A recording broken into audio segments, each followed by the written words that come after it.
really, it's about perseverance and persistence because I had most of my musical success when I was in my early 40s.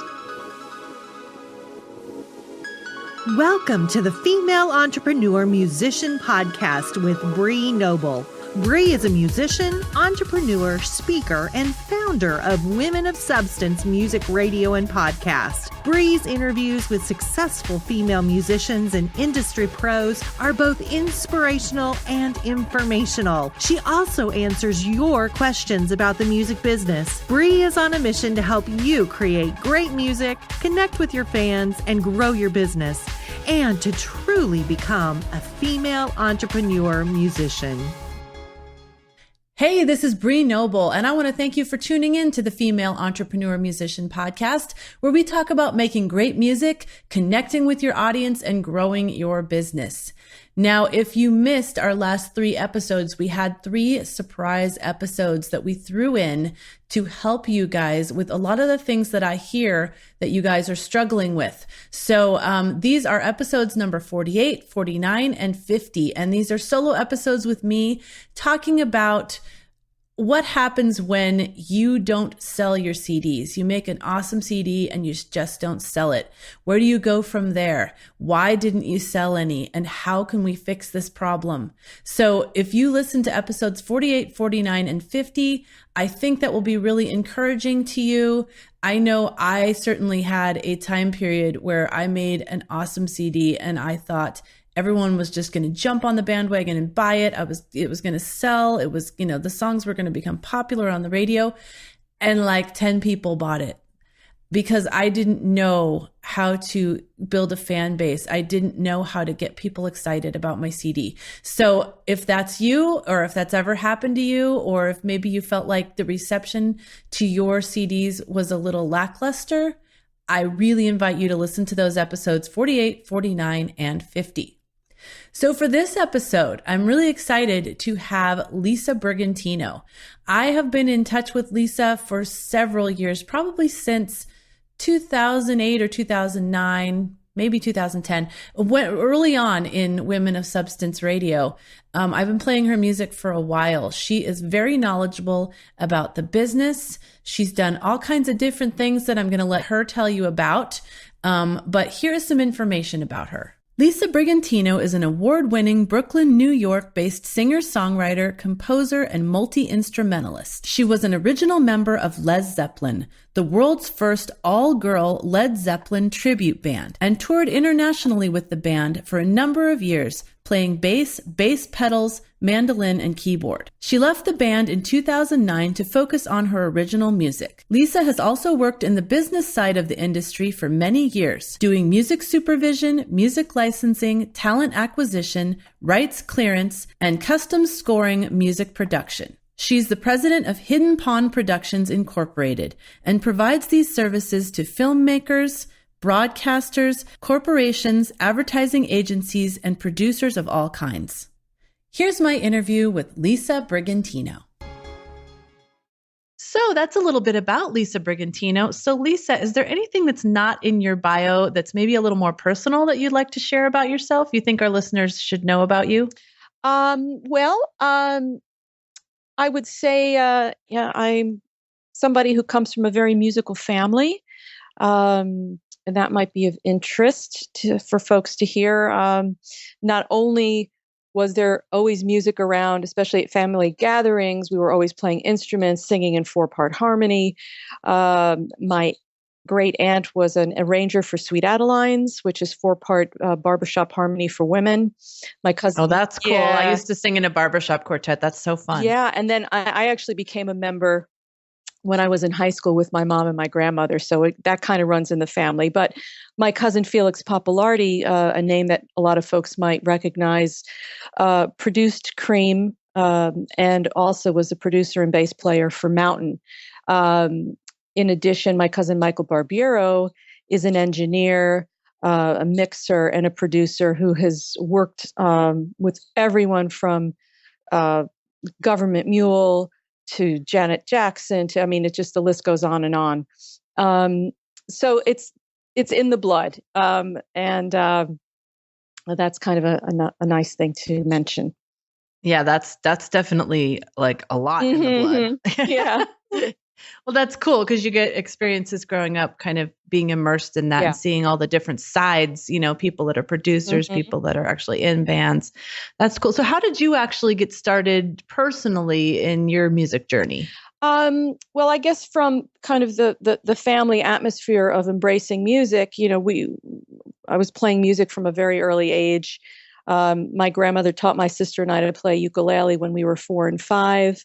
Then I started piano lessons, violin lessons. I taught myself guitar, started upright bass when I was a teenager, then picked up electric bass. And it was like one thing after the other, singing in choirs, playing in orchestra, jazz band, marching band, everything, the whole 9 yards. And really becoming immersed in it in high school, and then deciding to go to college to study music at SUNY Fredonia, which is State University of New York College at Fredonia, where they have a school of music. And initially, I went there to study music therapy and went quite far in that program, and still have I'm very fond of the profession, and I believe very much in the profession, but kind of came to the point where I realized it wasn't quite for me for me to pursue as a profession, and it ended up switching to the composition department and got my bachelor's in composition and theory, and then stayed on for my master's in composition and theory. So I really kind of went the way of taking a more creative path in that respect. And after getting my master's, moved to New York and decided that while I was writing and performing and pursuing those musical pursuits, that in order to kind of survive, I didn't want to just wait tables or take that kind of a job, which is fine. And that's great if you can do that and you want to do that. But for me, I felt that it would behoove me to find a position in the entertainment industry somehow, whether it be music or some related field, where I could work and kind of learn about the business. And I ended up taking a job as an administrative assistant at a rights clearance company. And that's where I kind of got my foot in the door of learning about music licensing, music clearance, all kinds of rights clearance, because we also did talent, photographs, film clips, everything. And so that's kind of how I started getting the business background behind me and continuing to write and perform. And that's kind of how I got my foot in the door when I first moved to New York. Eventually, I left that company and I became a founding partner and vice president of another clearance company where we did more music supervision, and we were doing lots of different types of things as well. And that started taking away from me doing more music because it was so hectic and so busy. And I had such a high position in the company. Not only was I doing the work, but I was managing employees. And also I was the business affairs manager, which means that I handled every contract that came in and out of the office. So, working 10-hour plus days, it's really hard to for sure write music and feel creative. And it was just at that point that I actually got involved with Lez Zeppelin. I needed another thing to do, which I didn't, but it was an outlet. It was, it wasn't my project. It was something that I could go and be a part of. And it ended up that the person, the guitar player who was putting the project together, needed John Paul Jones, and I just happened to play bass, keyboard, and mandolin. So it all worked out, and that became my segue to actually leave that company, because we started touring more and more towards 2005. That I couldn't work full time any longer, which, certainly was a blessing in disguise. So, oh yeah. Well, I want to ask you a little more about Led Zeppelin, but first I wanted to ask you about when you started working, doing all the clearance and the contracts. And did you feel as a creative that was really dry, or did you enjoy that? I didn't. I'm a typical Gemini. I really have two sides to myself, and I'm sure my husband would attest to that too. But I really have been lucky in that I can balance both the creative and kind of the right and the left side brain thing. I'm good at balancing the creative with the business stuff. There are parts of it that can be dry, but it's really fascinating and interesting to me, and the process of negotiation, and learning how all of these different contracts work and how these different deals work, and it really was an amazing learning experience. So I never really, the actual work itself never felt dry to me. The stuff that felt dry when I was at the second company that I was at was, of course, doing all the administrative day-to-day stuff that took me away from actually doing the deals, So the work is... Yeah, I suppose if you were actually negotiating, but you didn't have to, do the contracts and read them over. And I mean, that stuff to me is just like, drudgery. Yeah, it's not so much even the contracts that much that, that didn't bother me as much as like having to manage 15 people in an office. Cause that was like, that kind of administrative stuff was the thing that really was driving me crazy. Yeah. Well, would you recommend, like you said, when you went to New York and you didn't want to wait tables and stuff, would you recommend to a musician that was looking to get some money, on the side or do a day job that could help them fund their music career? Would you recommend them trying to get a job like that in the entertainment industry so they could learn? Or do you think sometimes that just sucks you in and then you don't end up doing your music? I think it could be a little of both. I think it depends on who you are as a person and how you can kind of compartmentalize your time, and you really have to be good at managing your schedule. I mean, at the point where I was a vice president and that high up, that started to become a problem. But for many years, when I was at the first company I was at, I left at 5:30 every day. I never worked overtime, and I really, went home and I did my thing. I think there are a lot of places that young people can explore job opportunities in music and entertainment, so that they're not so far away from doing the thing that they love or aspire to. And it, because I was around that stuff and I was really immersed in it, my background in licensing has only helped my understanding of my own deals for my own music. And it's also being on that side of it where you're working with people who want to use music. The first place you look when somebody wants to use a song, you have to find out who the music publisher is. The first place you look is ASCAP, BMI, and CSAC, because you need to find out who the publisher is and what the contact information is. So nowadays, because there are so many people that are self-published, a lot of young songwriters don't even know what those organizations do, and they're not a part of them. And you just have to become affiliated with one of them.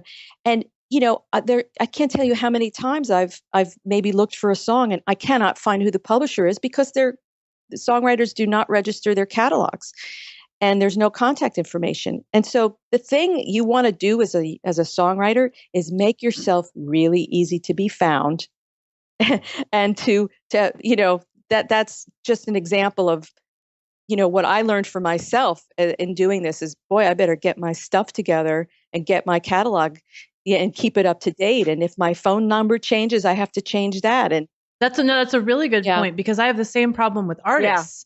Like, you'd think that they would want to be found everywhere, but sometimes when I'm doing research for my shows for Women of Substance and I need some information about artists, I can't find a single thing about them. Like, I can't even find a Facebook page. I'm like, how do you think anyone's going to find your music? Exactly.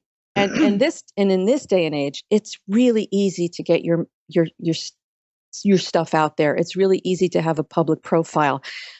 When I started, which I'm not going to tell you really how long ago it was, but it was long enough ago that the internet was not up and running the way it is now, and so many things had to be done. Phone, mailing. I mean, it was just, and trying to find information out about how do you go about doing things. I mean, all of that's at our fingertips now. There's so much information out there that young songwriters and musicians have at their fingertips that I did not have when I was in my 20s.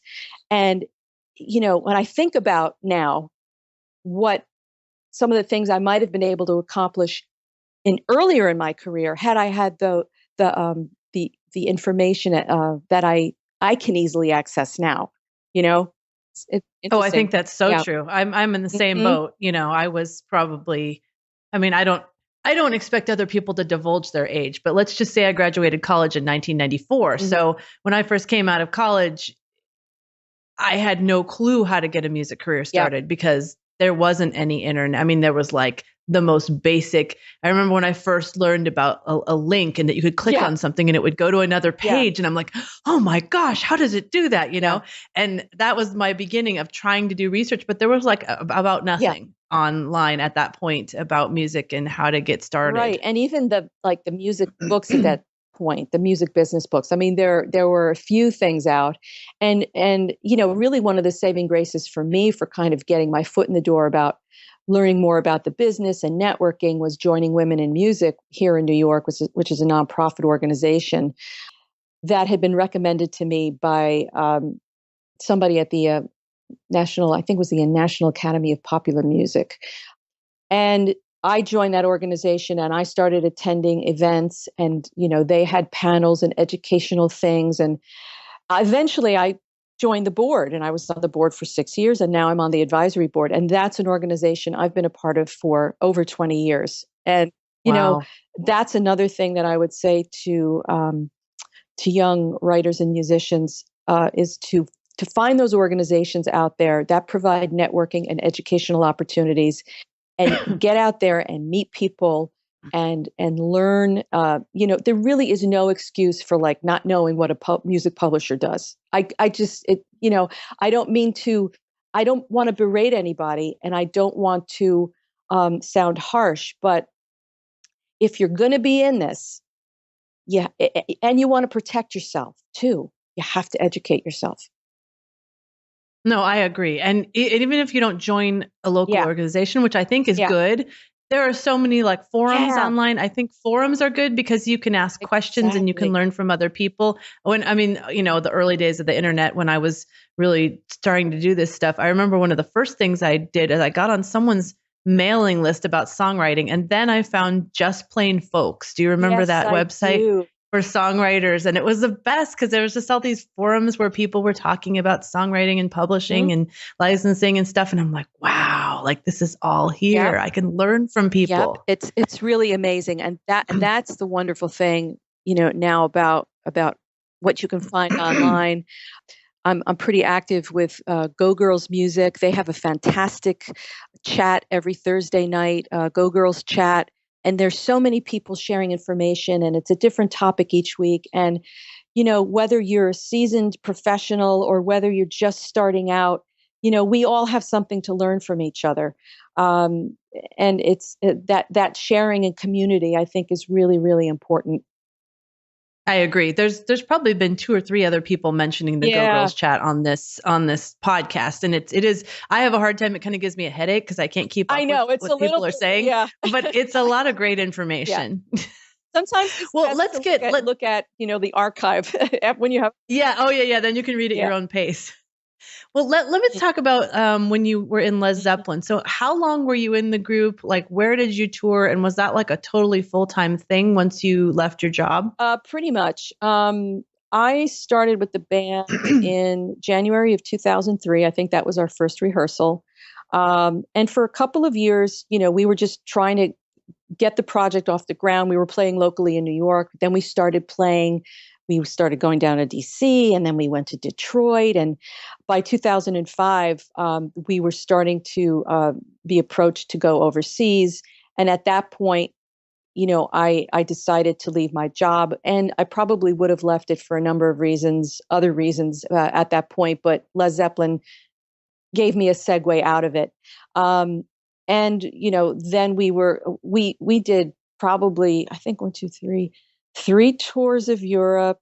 We did Japan.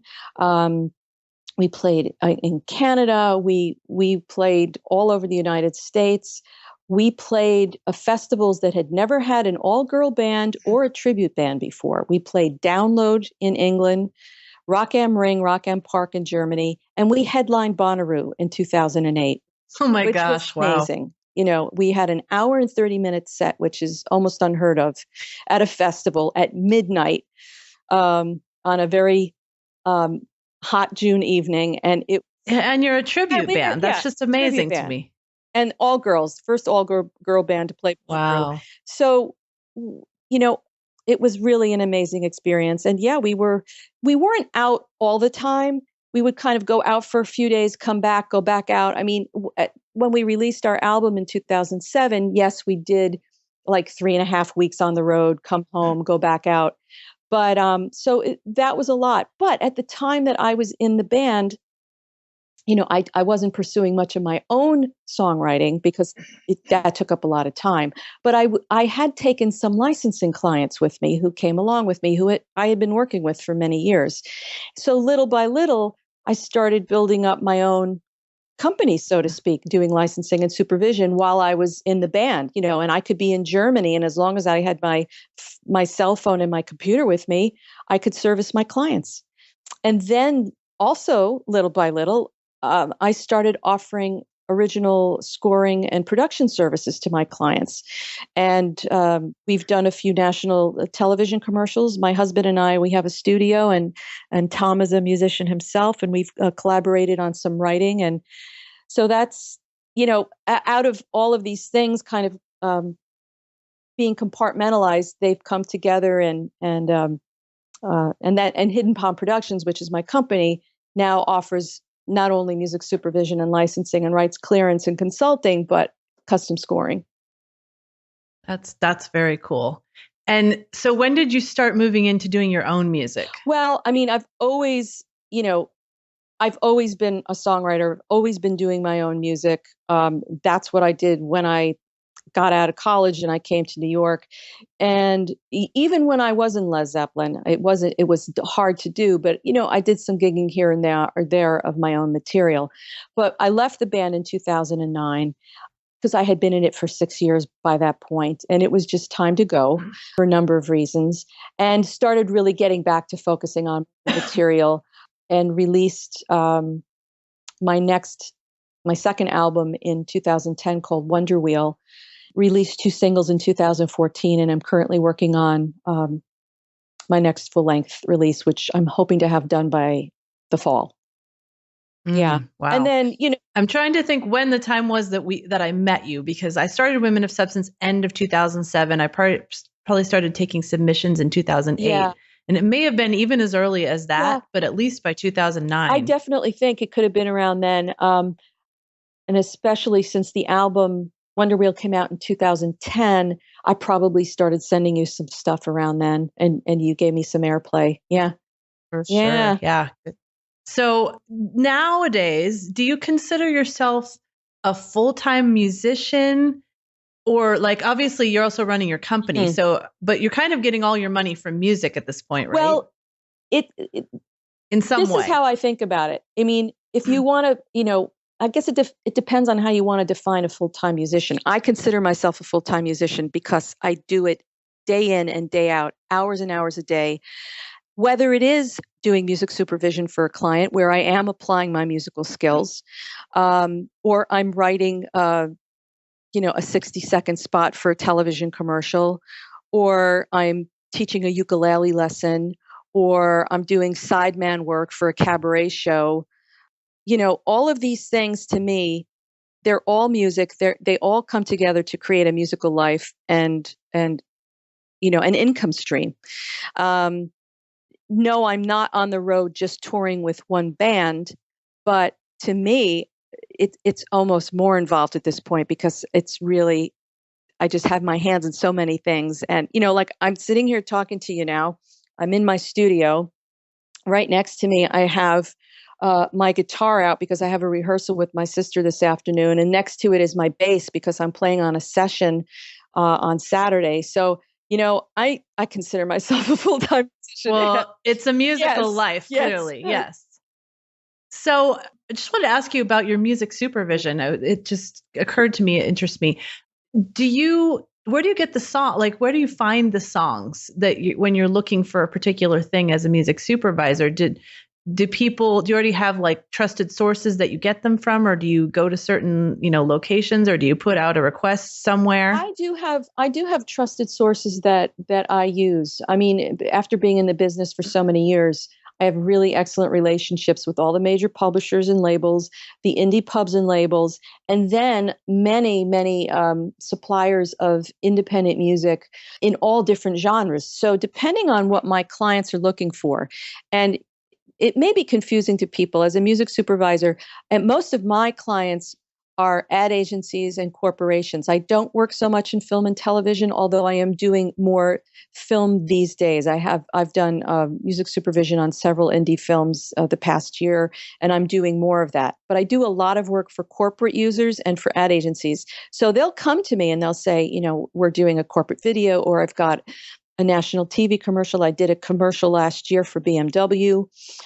And we had to find music that was going to be coming out of the radio in the car. So it was almost kind of background music. It wasn't necessarily featured. Okay. So they wanted a certain type of thing. They wanted kind of an EDM kind of poppy thing that maybe a 13-year-old girl would listen to. That's pretty specific. So knowing who my suppliers are that may have that, I'll reach out to them. I'll get pitched hundreds of things. I'll pick the things that I feel work best, not only creatively, but also for the budget. And then I'll present those to my client. And then they have the choice, that they have the final choice as to what they may want to use.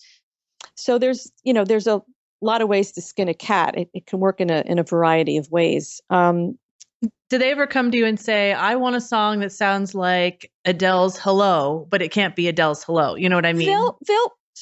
They may say that to a degree, but I haven't had anyone who's come to me and said, I want to get as close as I can to Adele without infringing on it, and I haven't had to be in a place where I've had to get a musicologist involved and say, how close can we get? And it hasn't really been like that. And of course, the other side of it is, I also do straight music clearance, so that somebody may come to me and say, I heard it through the grapevine for a national commercial. And then, of course, I just go right to the publisher and label. We see if it's available and negotiate that deal. But the music supervision from a musical standpoint is really exciting and fun. And it's really gratifying when you find something for the client and they're happy and it works out for everybody. And, again, as somebody who's also a songwriter and musician, I really love to make everybody happy in the deal. I want my clients to be happy. I want to continue good relationships with my suppliers. So it's just, you just want to do a win-win situation for everybody. Yeah. Well, it sounds like, I would find it very fun to do something like that. I feel like I kind of already do that, but it's just so fun to like find great music and like let people experience it. And also for me, I'm discovering music as I go, and it's just it's part of the process is that I'm still being, I'm a music fan. Not only am I a musician, but I'm a music fan, and so I love to hear a great new tune. It's exciting. Oh, me too. Well, is there anything like any kind of advice that you would give struggling musicians, maybe something that now that you wish you would have known then, or, a story of a time where you just felt so frustrated and you were never going to get where you wanted to go, and then how you pushed through that? I think at the time that I was just before, Led Zeppelin kind of took off. I mean, I was feeling frustrated because more and more of my time was being taken away from actually doing music or playing music. And I was feeling in my heart like something has to change, something has to give.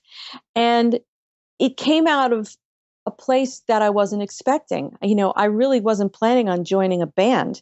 And yet that saying yes to that, I guess that's the thing, being curious, saying yes to that opened up doors that changed my life and have now made me a free agent. And I've had my own company for 10 years and, it's been great. So I would say really, it's about perseverance and persistence, because I had most of my musical success when I was in my early 40s. So what does that tell you? Mm-hmm. If you're 25 or 30 or 35 and you're like, nothing has happened yet, nothing at all, I'm just going to give up. I'm going to throw in the towel. I mean, if you love what you do, if you're truly passionate about it, I think that doors do open for you, and they may not be the ones you expect. I think that's a key. That was not the door No, that you expected, and it might not have necessarily been the door that you right. wanted But yeah, right off the bat. Like, you wanted to be a solo artist, but it really did pave the way for the future. It did, and it was a fantastic experience, and I wouldn't trade it for the world. Oh my gosh, you got so much great performing experience, so much, working, communicating with an audience from the stage. I mean, man, such great really experience. Wonderful. And we did an album with Eddie Kramer, who is, an amazing engineer and producer who had engineered many of Led Zeppelin's original albums. And we recorded that, the basics at Electric Lady here in New York. And, and at one point I'm sitting there and I have the headphones on, and I have a bass in my hand, and I'm looking, I'm looking into the control room, and Eddie's there behind the glass. And I really had to just say to myself, all right, just calm down and relax. Just, don't freak out. But that's it was just amazing. That's funny. Yeah, I know. Sometimes you just have to be like, okay, pretend that you're like in a booth all by yourself and no one's around, because it can be intimidating. So how did you get started performing with your sister? Is this something that you did like all along the way? I know you have a really fun show. I hope someday to see it. Well, Lori and I, my sister Lori, who's 13 months younger than me, we've been singing together and performing since we were kids. I mean, it's just something we always did together. And Lori's got more of a background in theater and film. She's an actor. She studied theater and acting in college, but she's also a musician and plays a lot of instruments like I do. And, so she'll join me on my singer-songwriter stuff. But the act that you're talking about is a musical comedy act called The Vicky and Nikki Show, where we play suburban housewife sisters who are musicians who are on the road. So the act it's a fully scripted act. So to date, we've written, I think, 10 or 11 full-length shows. Well, full length means about an hour and 10 minutes, where we play it's completely self-contained. We play all the instruments. There's a lot of improv. There's audience interaction. We do original music, but we also do very inappropriate cover songs. Like we'll take Lady Gaga's Paparazzi, but we'll do it as a bluegrass song. Yeah, so we'll do it with, banjo and accordion. Or what did we do? We did our Christmas show here in New York, Vicky and Nikki's Holiday Sleigh Ride, and we did Uptown Funk, and we did that with accordion and ukulele. So yeah, and that show came about because we had friends who were doing live versions of Three's Company. They were actually taking the Three's Company scripts and doing live performances. And before the show, they wanted to do about 15 minutes of music of, 70s songs that everyone knew. And they approached us about, would you guys like to sing some music before the show? And we said yes, but my sister had the bright idea to do it as characters. And she came up with these characters, and she just called me one day. She's like, so here's what we're going to do. You're going to wear a wig and a gown and this, and I was like, okay. and then from there, we started doing the show with the Three's Company folks. And then we were like, we got something here. People really like what we're doing. And then we kind of fleshed it out more and began writing. And so it's a lot of fun, and we're trying to do more where we're bringing it to a web audience, in addition to the live performances that we do. So it's. Oh, you got to let me know when you do that. It's I'd love great to fun. see it.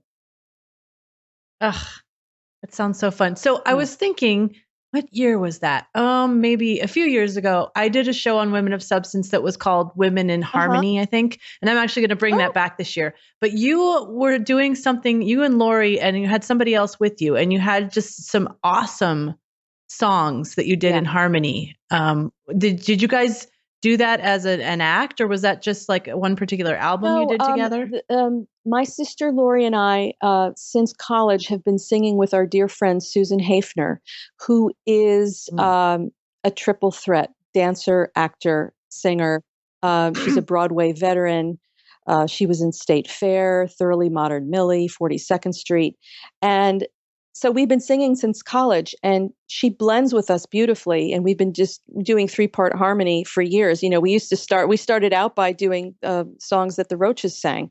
We learned many of their tunes. And so anytime I've done an original album, I've always included a few tunes with the trio. And we used to be called In the Rough. So that was our name.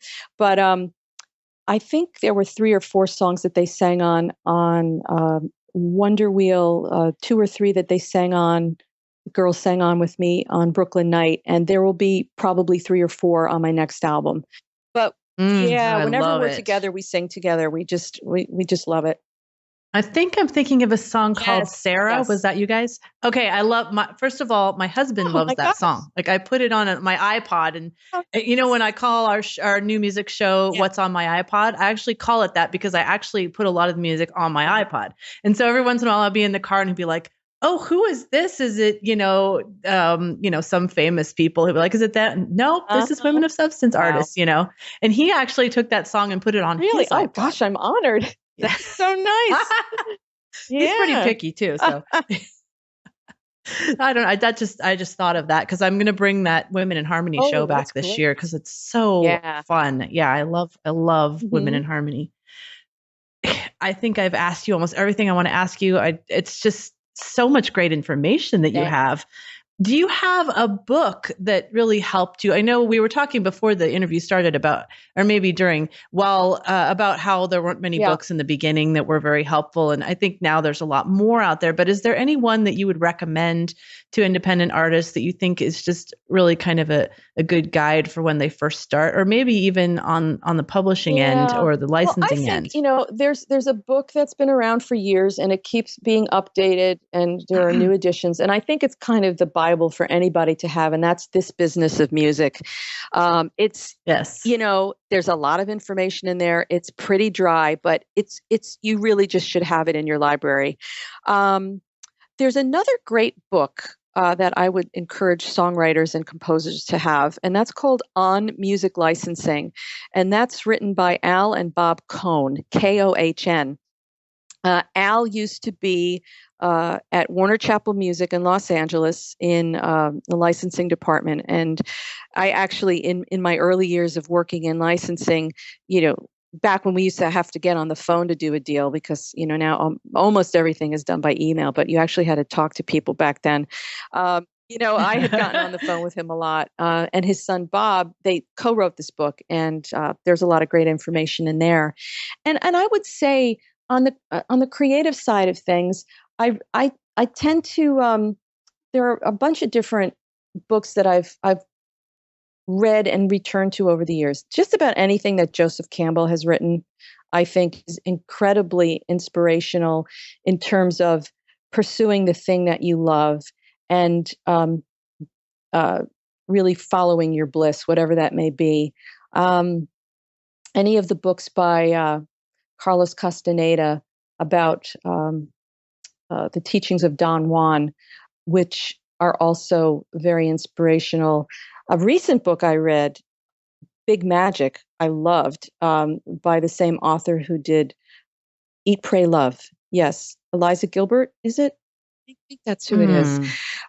And on a daily basis, I'm really fond of Brain Pickings, which is kind of a daily blog that has wonderful, wonderful things to share every day.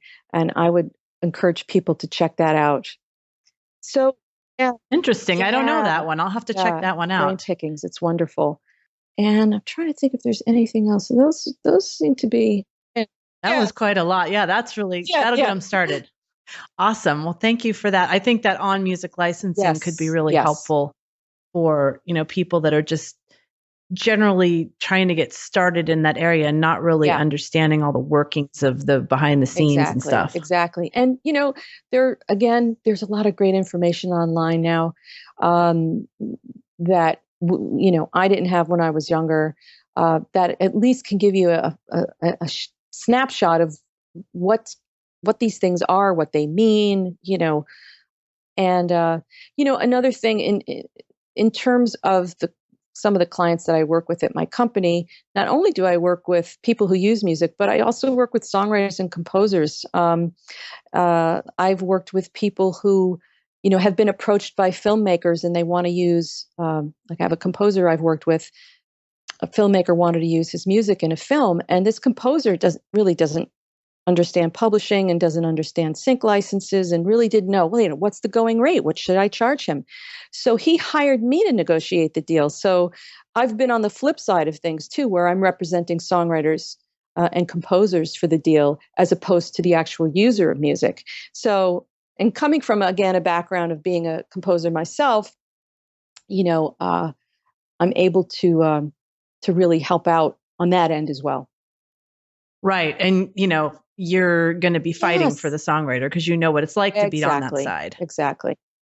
That's really cool. I could imagine that being very useful. Yeah. To some so people. I just wanted to throw that out there that, I am available to help people in that respect too, songwriters and composers and musicians and people who also, maybe they don't really understand how this all works and they need a little advice or they want somebody to help them negotiate a deal or Very cool. Well, how can people get in touch with you? Probably the best way for my original, kind of music singer-songwriter stuff is my website, which is lisabrigantino.com. And all of my social media links are there very easy to click on. My company, hiddenpondproductions.com.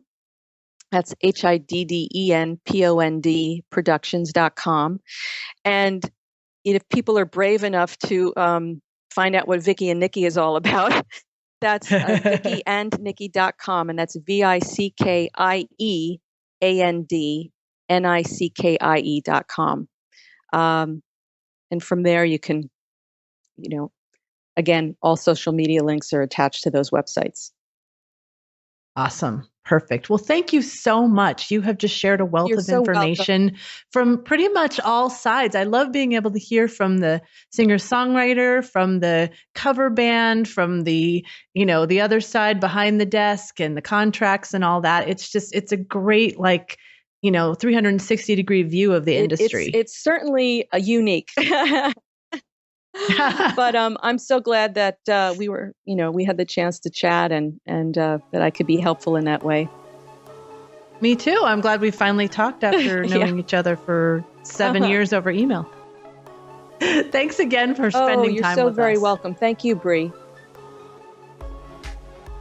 Now go out and make great music, connect with your fans, and grow your business. Female Entrepreneur Musician has been brought to you by FEmusician.com and FemaleMusicianAcademy.com. With editing by Jen Eads of 317 Sound Design and music by Stella Ronson.